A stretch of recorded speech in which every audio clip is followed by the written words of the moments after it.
Regular programming will not be seen at this time, so we may bring you this ABC News 4 Sports Special. Get ready, fellas. Let's go. Let's play some ball. Go, fellas. Hey, come on now. Remember, fellas, it's a game of inches. Game of inches. You get in that knockout, you guys get out there, we go quarterbacks and what? You got to get that yard. We want to have a game, but not just to get here and win. I'm the luckiest guy in the world. I have been here for all these years and living in this town. And I got some lots out here at the cemetery. So I guess I'll be around even after I'm gone. There is no man like him, no legacy like his on the sporting landscape of the Lowcountry. Thanks for joining us tonight. I'm Scott Eisberg, and for the next 30 minutes, Darren Stoltzfus, myself, and Dean Stevens will look back on the legendary career of John Mckissick. But first, let's take you back to how this retirement unfolded. June 14th, Sports 4 breaking the story that after 63 years, 620 wins, 10 state titles, John Mckissick stepping down. On Tuesday morning, June 16th, Mckissick told media he'd meet with the district officials to discuss his future. By noon, an impromptu press conference at district offices. No pomp, no circumstance, no celebration, just a coach, a microphone, and the stage. What followed 25 emotion-filled minutes, ending an era. Y'all have to excuse me, I get a little emotional, but I've had a great life here in Somerville with all the young athletes that I've coached, and I've coached all the sports. And I don't think that anybody has had a better career than I've had far as me enjoying it. Amazing that only 2 months ago, how drastically different John Mckissick's life is now. Mckissick can't stay too far away from the program he is synonymous with. We catch up with him this week, of course, checking in on his old squad on life after football, or at least his 2 months since football. 63 years I've been coming out, and I'll drive my car out there and get on 17A, and whether I'm driving or not, it's heading this way. So it's kind of hard, really. But I miss it a lot. I miss the kids. I miss the coaches. We've always had a nice group of kids here, a good group of kids. Had good assistant coaches. And you know, if you're successful, that depends on surrounding yourself with good people, and I've always been able to do that.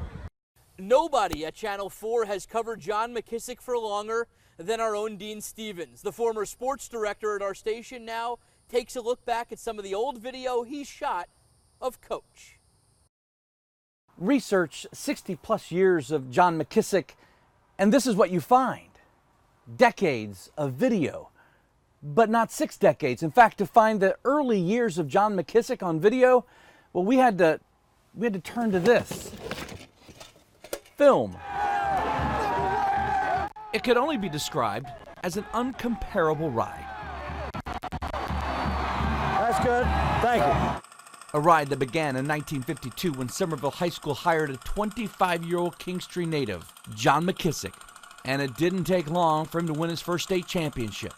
This video of that 1955 championship, his first of 10. I can remember when they said, well, he's going for 100, and I thought, Lord, I must have been around a long time. Then 200, I said, man, I'm still here. 300, I said, oh, gracious. And 400, I guess that'll be it. Championships would follow, one more in the 50s, one in the 60s, 2 in the 70s, 4 in the 80s, and then his last in 1998. I'm good. Let's see. How are you? I'm good. You all right? I think so. Nervous? Yes, sir. His style fiery at times, Don't say it! Listen! relaxed at others. What'd you do? Celebration when I made the big run.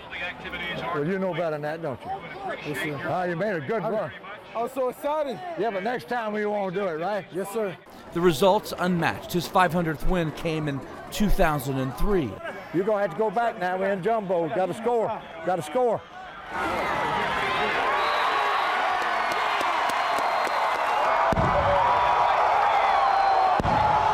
He coached NFL stars, regular Joes, including one who happened to be his grandson. His fellow coaches, more respected peers than hated rivals. A memorable moment, 2001, the first game after 9/11. Stratford and Somerville, a key play interrupted by a power outage.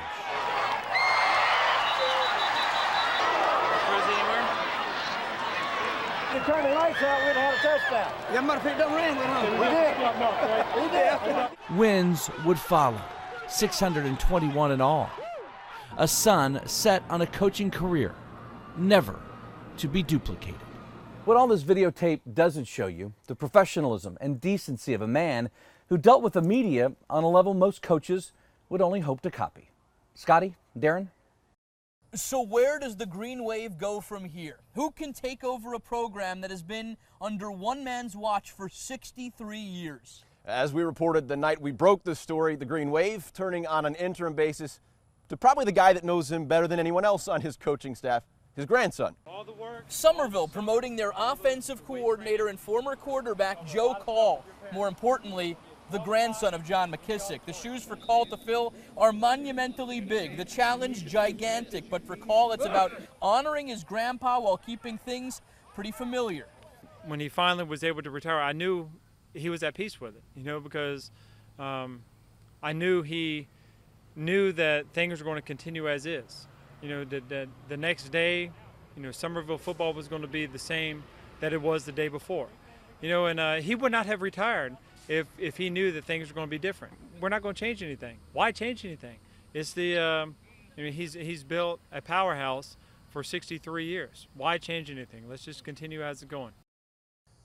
Over the years, John Mckissick legendary at developing talent, so much so that some of the game's greatest coaches came to Somerville, recruiting his players to play for them at the next level. Only one man experienced one of the greatest football meeting of the minds ever in the 843 area code. Perry Kuda, arguably the most dominant quarterback to ever play for Somerville, an All-American, recruited hard across the country, but Kuda taking his talents to Tuscaloosa to play for the great Bear Bryant at Alabama.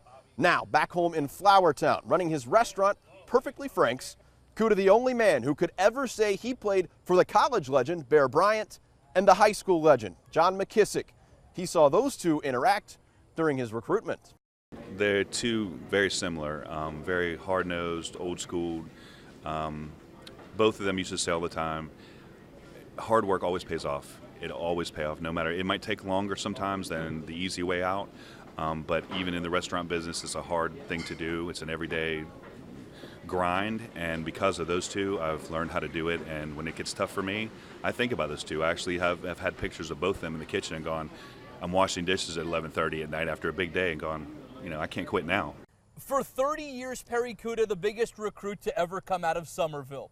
That until a lanky, tall 8th grader from Ridgeville showed up here at John Mckissick Field.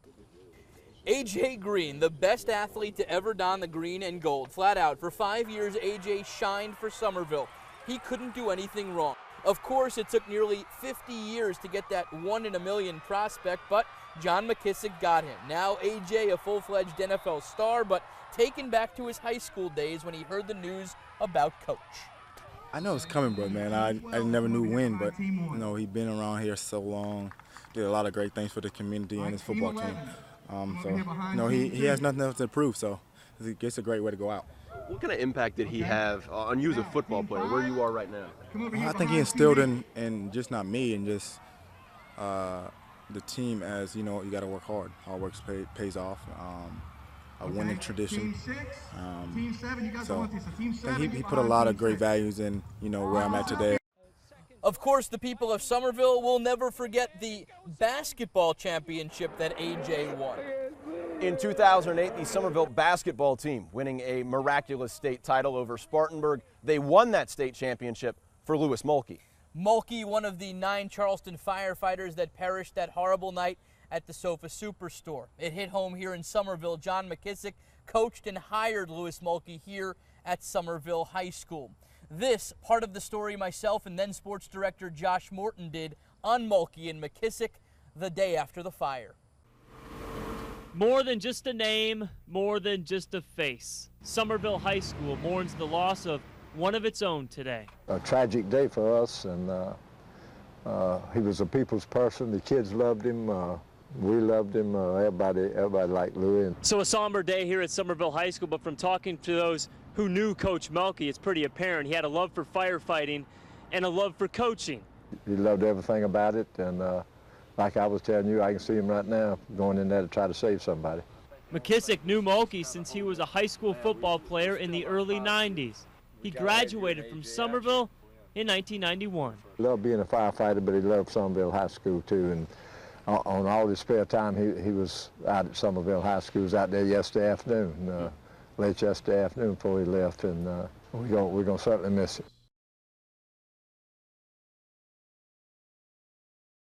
The Mckissick Legacy, brought to you by Cruise Chevrolet, continues after this. The Mckissick Legacy, brought to you by Cruise Chevrolet. Welcome back. The amazing thing about John McKissick is his impact now just as strong as it was when he first started coaching more than 6 decades ago. We sat down with his first two quarterbacks from the early 50s. Bobby Bunch his first, Jerry Nettles his second, but the first to win a state title under Coach McKissick.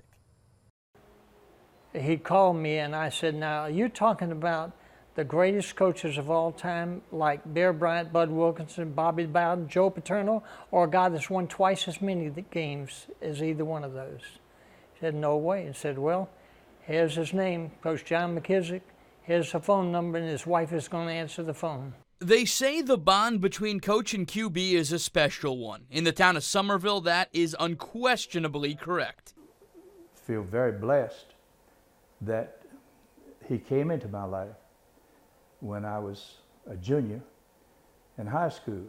It's more amazing to think we're talking about two quarterbacks now around 80 years old. The stories they tell, the memories they share every step of the way over the past 60-plus years between coach and QB nearly identical. He's like my daddy. Ms. McKissick's like my mom. And I don't know what's going to happen to me if anything ever happens to either one of those, you know. Emotionally, I'll go down a hole. He's just a wonderful individual.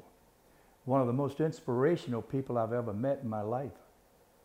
And I can say in all honesty that I know no one other than my father who has had more influence on my life than Coach John McKissick. The man they love, the coach they respect, the legacy they admire.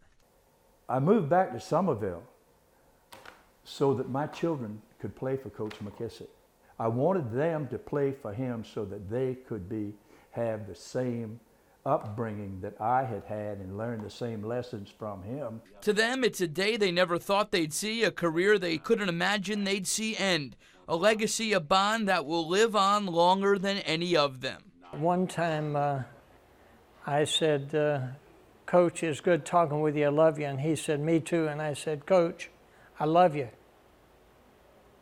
And he paused and said, love you too, Jerry. It meant a lot to me.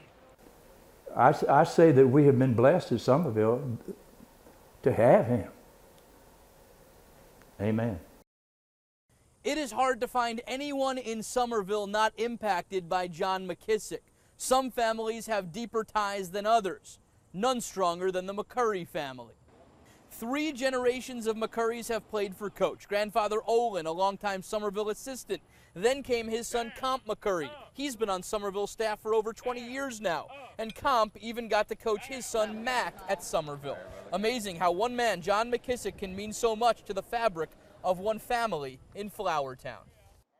I think of his 60 years, whatever, we were involved with my dad, my brother and I playing, and then me coaching 50 years of it. It means a lot to us. It's been, like I said, involved in my family for forever. You know, since I can remember, I used to ride in the back of the station wagon with Ms. McKissick and my mom to the games, and we're little kids, me and my brother, and So it's just been one of those things. It's going to be strange without him here, but I've never been here without him. So I think all coaches probably hope to live to see their sons and their grandsons play, and that's quite a happy experience. I wouldn't be surprised if my grandson doesn't coach eventually. I'd be happy to see it. Things are just a little bit different now. Absolutely, and things most definitely different when a legend is coaching on the sidelines. Coming up after the break, we catch up with some of Summerville's biggest rivals from the past 63 years. Stay with us. The Mckissick Legacy continues next. You're watching The Mckissick Legacy, brought to you by Crew Chevrolet.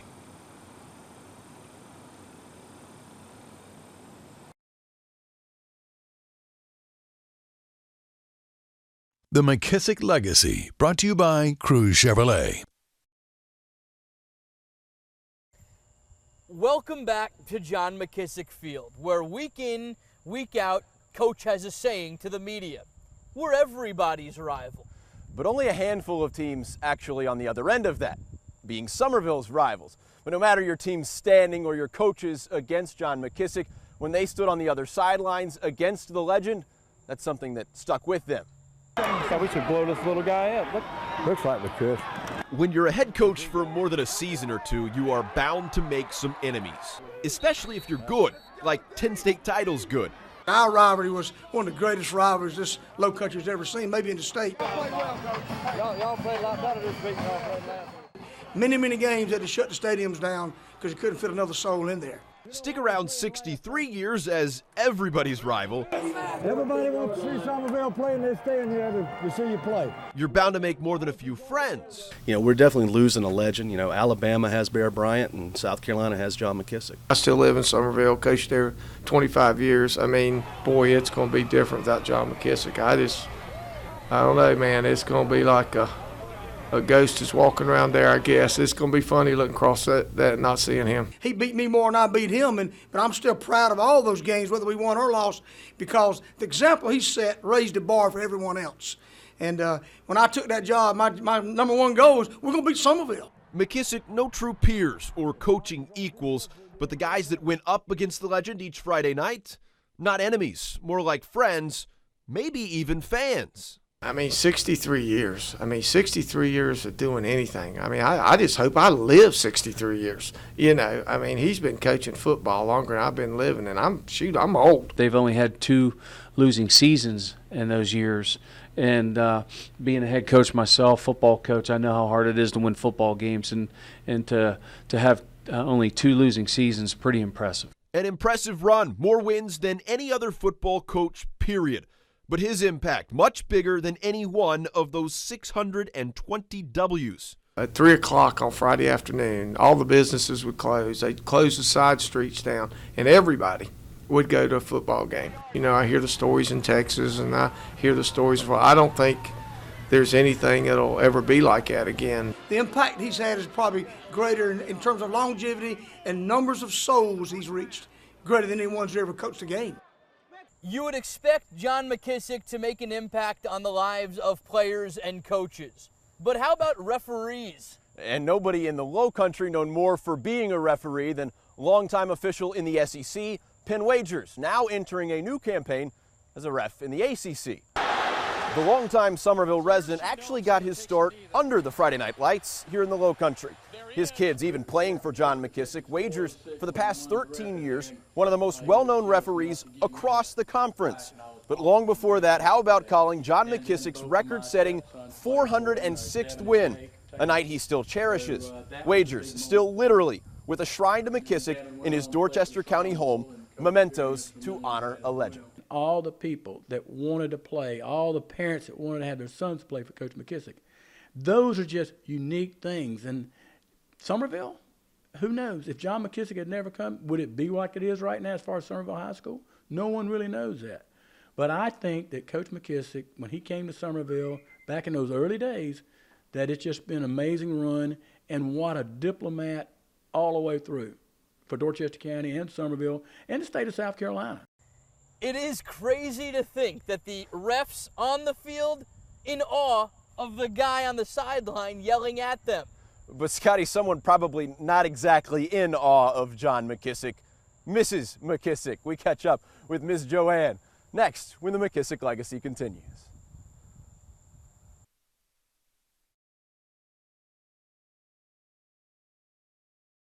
Welcome back. John Mckissick, the man at the front of the Lowcountry football scene, but not there on his own. They say behind every man there's a great woman. John Mckissick wouldn't argue with that. Here's Dean Stevens. Would you like a sandwich? Call it Joan McKissick's new normal. He's been to see me several times. The ham and tomato sandwich may be Coach's favorite, but serving it up midday during football season, now that's a different story. It's changed a lot since John retired. It's really new having him at home all day, every day. But that changed the day he announced his retirement. Y'all have to excuse me, I get a little emotional. We both knew it was time because he'd been putting it off, for a few years, and I had been thinking about it and dreading it and not wanting to do it. AJ was already in the pros then. Mrs. McKissick's been there the whole way, documented the highs and lows with yearly scrapbooks, even put up with the snide remarks in the stands. I learned to just close my ears and close it out because, and when I tell John, he'd say, they buy a ticket and pay for it, and they've got a right to just sit up there and fuss if they want to. He said, just ignore them. I can even remember a lot of the sports writers. Hard to ignore the fact that this football life is as strong as the teams Coach fielded year after year. A lot of coaches' wives I've met resent the time that they spend, and they don't understand it, and it's been a problem in some marriages, but it never was with me because I was just thankful that he had a good job doing what he loved. Retirement doesn't mean she won't be far from the field. Instead of cheering for her husband, she'll now support her grandson, Joe Call, Coach McKissick's successor. Still be nervous for my grandson because it's his first year and he's going to have to prove himself now just like John had to, so I know what he's going through. Only this season, she'll have company in the stands, her husband by her side on Friday nights for the first time since 1952. Thanks so much for joining us tonight. This town, quite simply, has never seen and will never see again a man, a coach, a friend like John McKissick. Quite simply, he is a legend. His legacy will certainly live on for a long time to come in Flourtown. It's been our pleasure just to tell you a few of the stories about Coach. It's amazing we're about to embark on a football season here in town without him. For Darren Stoltzfus, Dean Stevens, and our team of photojournalists, I'm Scott Eisberg. Thanks for watching.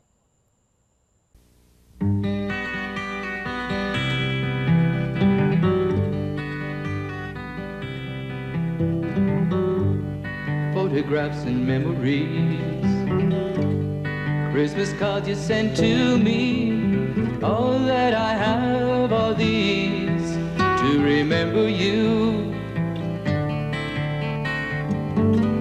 Memories that come at night take me to another time, back to a happier day when I called you mine.